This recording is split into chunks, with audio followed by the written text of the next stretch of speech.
Good morning. Welcome, Mike Anderson. We are so thrilled to have you join us in a conversation around voice and choice and its connection to personalized learning. Now, just to give you guys a quick heads up, we first spent significant time with Mike when we were at an ASCD authors retreat about 3 years ago. And the immediate connection and synergy around the ideas and the fact that he's just such a fabulous human being, it was something that we really enjoyed and appreciated about you, and that friendship and the work we're doing as colleagues continued from that day forward. So thanks, Mike, for joining us. Yeah, and I had the pleasure of having you sit through an entire day with me. And that was where I really got to know you very well. And of course, you gave me your book, which I absolutely loved. And it left a strong impression. In fact, so strong that we want to talk about it so others can be impressed by it as well. So why don't we begin by just asking you a little bit about, when people talk about personalized learning, they talk about the idea of voice and choice. Allison and I intentionally said that there are 4 attributes. We said voice. We did not say choice. So we said it was about voice, co-creation, social construction, and self-discovery. We didn't say choice intentionally, and maybe you can begin to talk a little bit about the relationship of voice to choice. Oh, that's such a great sort of deep thing to talk about, especially right off. Boy, you're really hitting hard in this first question. That's great. So it's interesting. I'm doing work with a district down in Alabama right now that has a whole district-wide initiative around elevating student voice, and choice is the vehicle they're using for elevating voice. And this is one of the things they're doing, is trying to sort of sort out where do those two things overlap. When might you have voice but no choice? When might you have choice but no voice? And what's the goal with all that? So for me, I think choice is a fantastic vehicle for getting to voice. It's one of the ways we can elevate student voice. But I don't think choice is a good goal in and of itself. So I think that, sometimes teachers will say, well, of course I give choice, and I give choice all the time. And then if I ask why, I find sometimes teachers have a hard time articulating why, beyond the sort of sense that they know kids like it or that they should be giving kids choice. So I think when thinking about the relationship between voice and choice, the idea of giving kids voice is so powerful, because it's when kids have intrinsic motivation about their work. It's when they've got true ownership of their work that the work becomes real. That's when the work is their work and they're doing their work, not our work. And I think choice is one of the ways, if we do it well, if we use choice well, it's one of the ways that we can share power and control of learning with kids, so that they are the ones who are having a chance to use their own voice well in their learning. So I guess that's one of the ways we could describe the relationship, is that when we give kids some meaningful choices about their learning, about what they learn or how they learn, that's one of the ways we can help them take ownership and sort of have their own voice come into the picture a little bit more. So as we're continuing to think about the synergy between the work, choice, as we start imagining it, is still a fair bit teacher generated or teacher directed. The teacher decides, here are the range of choices, and the students potentially are ordering off a menu in relation to what it is that the teacher wants them to pay attention to. And so can you talk a little bit about the power of some of the writing you've done in Choosing to Learn, about whose work is it? Because when you and I had a conversation one day about that, it was so important and meaningful to who's the work for.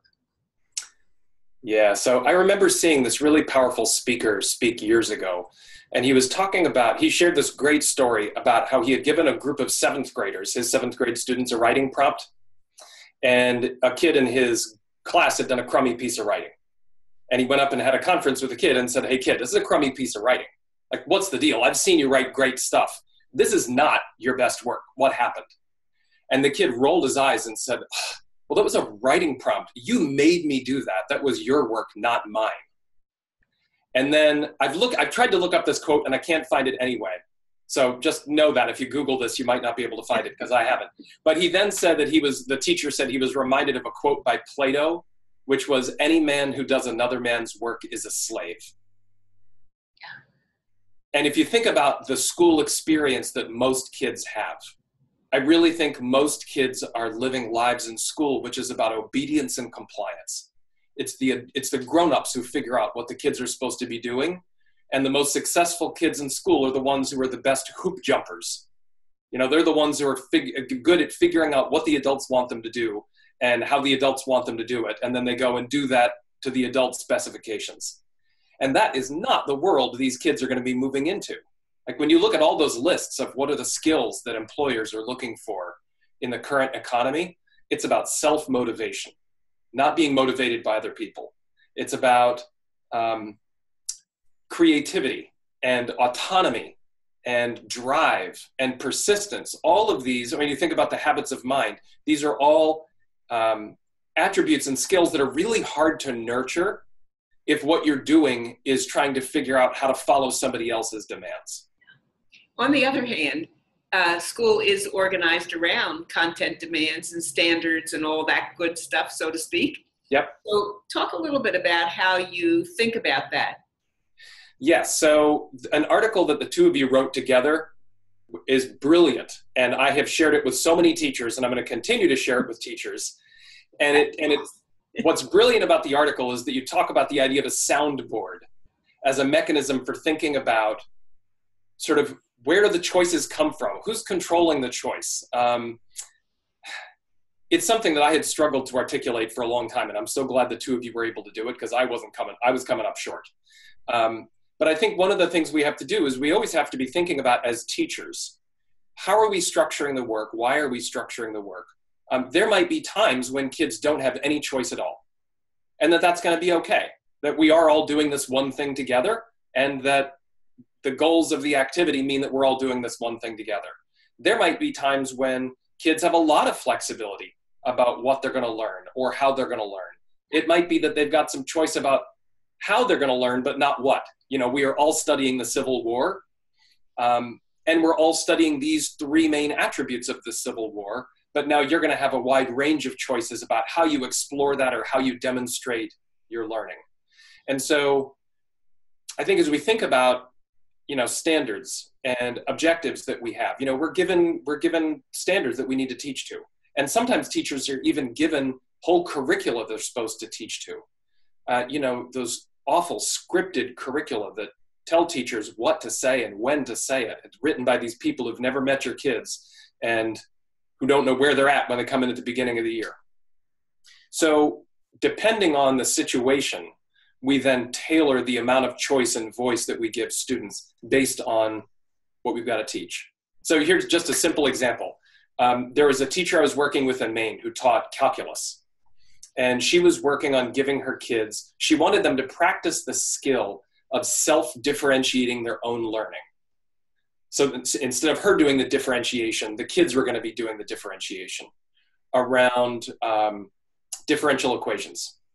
So she created a really simple 5x5 grid of differential equations. And the grid had a color scheme. So in the bottom left of the grid, it was blue. And it got pinker and pinker and pinker as you went up and to the right. The pinker, the warmer the color, the more challenging the problems were to solve. So there's a problem in each of these boxes in the grid. The cooler the color, the easier it is to solve. So all the students are practicing differential equations. That's not a choice. That's what they were doing in calculus. That was the standard they were working on. That's the objective. They're all working on differential equations. But they got to then pick and choose, and she was helping them understand how to pick and choose the differential equations that would give them the just right amount of challenge.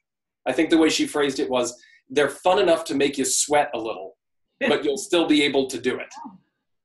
Well, and it's a beautiful metaphor for folks that aren't teaching calculus. At the same time, do you have that example to share? Okay. I sure do. So based on your brilliant example that you explained orally, we can attach that at the bottom of this interview to continue to get people to start to see not just helping math teachers, but thinking about the metaphor of the approach of the idea of it feeling like a just right challenge, because that's significant in the level of ownership and also the level of focus that the individual student really needs to slide in and pay attention to. So I think also at the same time, it'd be interesting to explore, suppose the student decides that the just right challenge is just right, and I don't really want to stretch. And so I don't do those that make me sweat. I do those that are simple. I'm sure that's a question that comes up as well. All the time. All the time. And what's interesting about that is that typically as I watch kids, and I think about my own students when I was in the classroom and students I work with now as I work in schools, if I see kids going out of that just right zone, out of Vygotsky's zone of proximal development, usually they go out of the zone in the other direction. So if the conditions are right, kids will put themselves in that just right zone most of the time, because it's no fun to do stuff that's so easy that you can already do it. That's boring. It's also no fun to be way in over your head. That's really stressful and anxiety producing. So most of the time, kids will put themselves in that just right zone. But more times than not, I see kids choosing stuff that's too hard as opposed to too easy. But you said a moment ago, if the conditions are established, talk to us about what does it mean to set those conditions. Yeah, let me give you some examples of conditions that will put kids out of the zone, that'll have them choosing things that are too easy or too hard. If kids are working primarily for a grade, and the grading mechanism is one that is focused on kids getting right answers. So if in that calculus heat map and that 5x5 grid, the teacher had said, you'll all be getting a grade on this assignment, and you'll be getting a grade based on the number of problems you get correct. Yep. Then we would expect it would be smart for kids to choose the easiest problems possible, because that's the most direct route to the A. So when we use grades as a mechanism for for focusing kids on right answers, that's one of the ways that we can get kids out of that zone. Another way we can get kids out of that zone, another condition, is that we have kids working to please us or for praise. Something that I saw when I taught third grade was kids who would often choose books that were too hard. So I would have third graders sitting with a Harry Potter book open in their laps for 25 minutes during Reader's Workshop, and they couldn't read it, because looking like a good reader was more important than actually reading the book in front of you. Kids were working to impress. They were working for the praise of the teacher, or they were looking for other kids to go, whoa, you could read Harry Potter? So when we create a classroom where kids are being praised too much, or when kids are feeling a sense of competition amongst their peers, that's something that can pull them out of that zone of proximal development, and usually on the upper end. Now they're going to choose stuff that is for the look of it, as opposed to what they really need as a learner. So those three examples are so vivid and powerful. Now, were they part of the book that you just finished writing? Can you talk a little bit about that? Oh, you mean the one on language? So is it in the Choosing to Learn book, or is that one in the new book?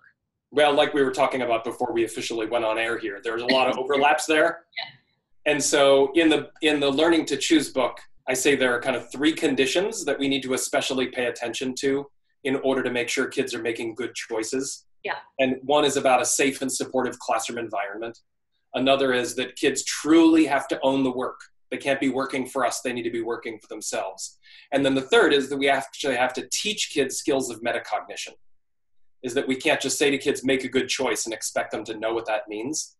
We have to help them understand themselves as learners so that they can actually know themselves well enough to make a good choice. So those kind of three conditions come out of the Learning to Choose book. But one of the pathways to create those conditions is to use language that's really intentional on our parts, and language that will help set those conditions. And as I've worked with teachers on the book on choice, that question about language has come up over and over and over again. And so that's the next book that's on the way. It's a book that's really specifically about the language we use, and how do we make sure that our language habits and patterns are in sync with our positive goals for kids, because often they're out of sync. You know, we want kids to own the work, but we say, okay, here's the next thing you're going to do for me in this piece of work. Or we might say, you know, oh, I'm looking at my records and some of you still owe me a piece of work from last week. And when we say you owe me a piece of work, it's pretty clear who owns the work. It's the teacher, not the kids.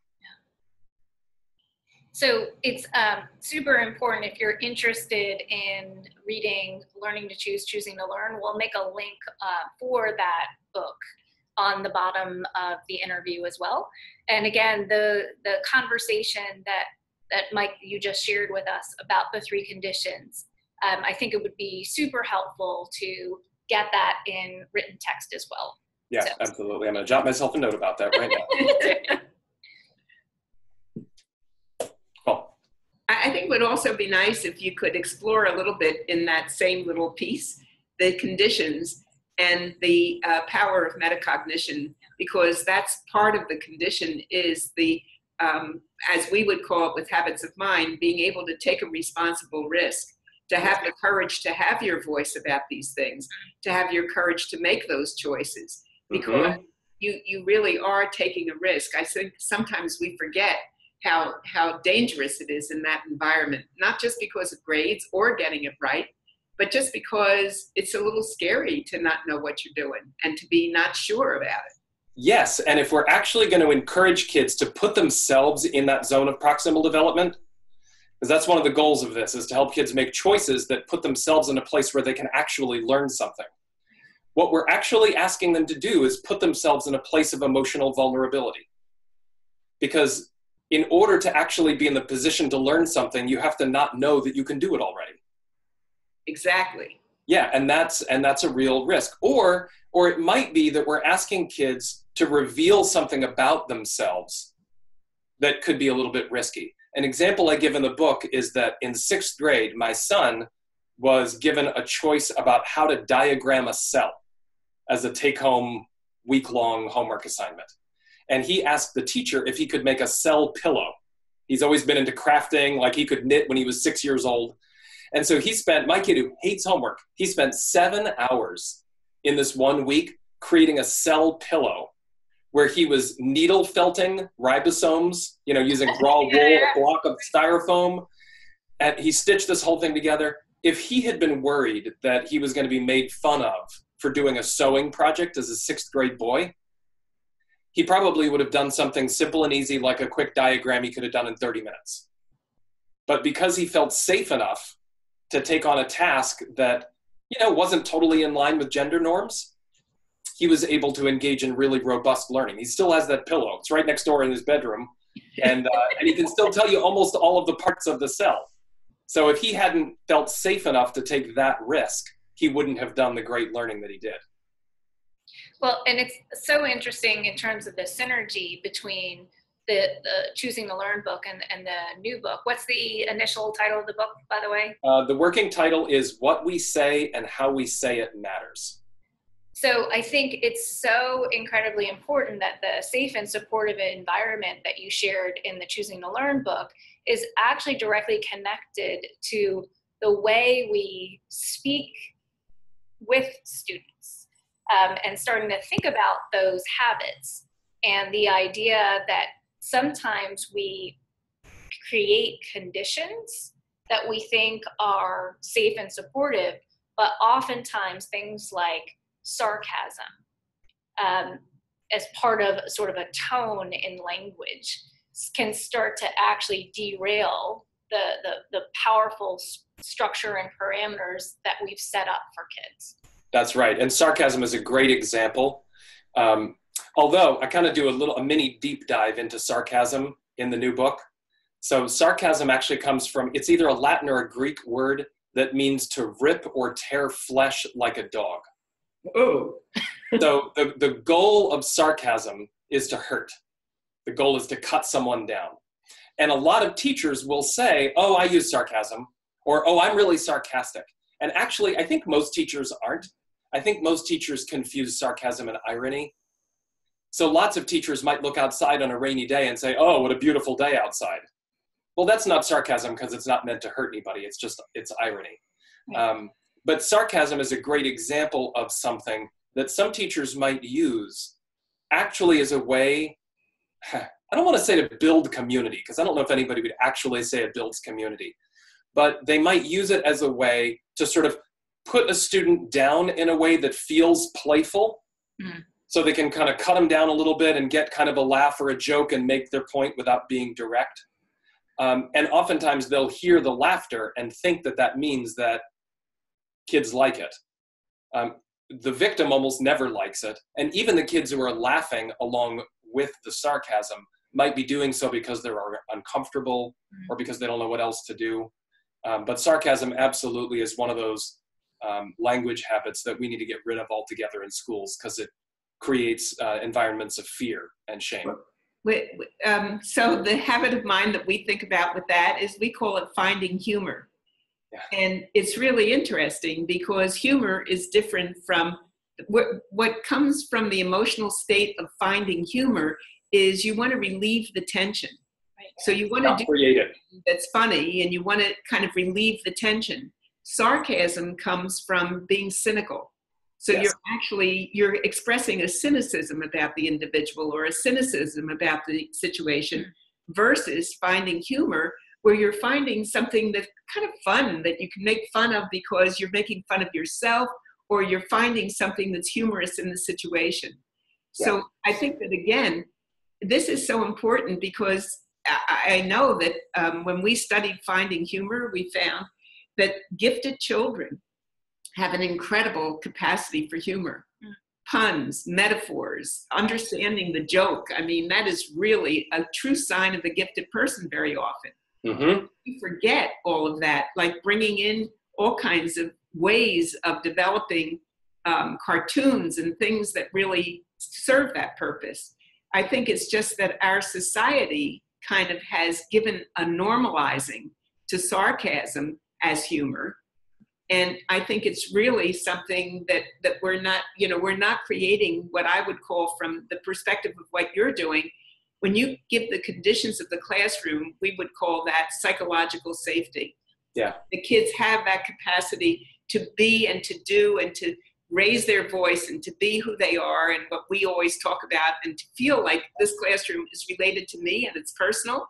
Mm-hmm. All of that is because you've created the conditions for psychological safety for kids. And sarcasm doesn't lead to that. And 90% of your interactions could be positive and safe and joyful. But if 10% or even less, I would say even 1%, are cynical or demeaning or sarcastic, you undo all of that other good work. Because now kids are just waiting for the next sharp moment that they have to protect themselves from. And interestingly enough, I see it playing more in secondary than I do in elementary. Elementary, it's rare to see anybody really sarcastic.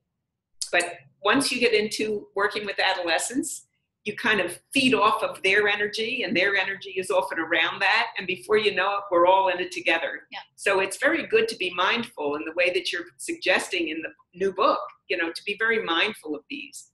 Yeah, well, I think one of our jobs as educators is to be models for what we hope our kids grow into. And something I say in the new book, directly related to what you were just talking about, Benna, is I do think that sometimes teachers are either, I don't know if we end up teaching in the level of school that we most relate to, so if you yourself tend to be a little sarcastic, you are gravitate toward adolescence, or we start mirroring our students. But I often see secondary teachers saying, oh, well, my kids are teenagers. They get sarcasm. They like sarcasm. But something I say in the new book is the last thing that our kids need is for us to be more adolescent around them. Like we need to be the grown-ups. They're surrounded by adolescents. They've got plenty of that energy. And so to be able to show joy and humor and kindness and generosity of spirit, like those are the things. That's what we hope our kids grow into. We don't want to just simply get down in the dirt and wallow around with them in the worst parts of adolescence. I think we want to give them a vision to aspire to.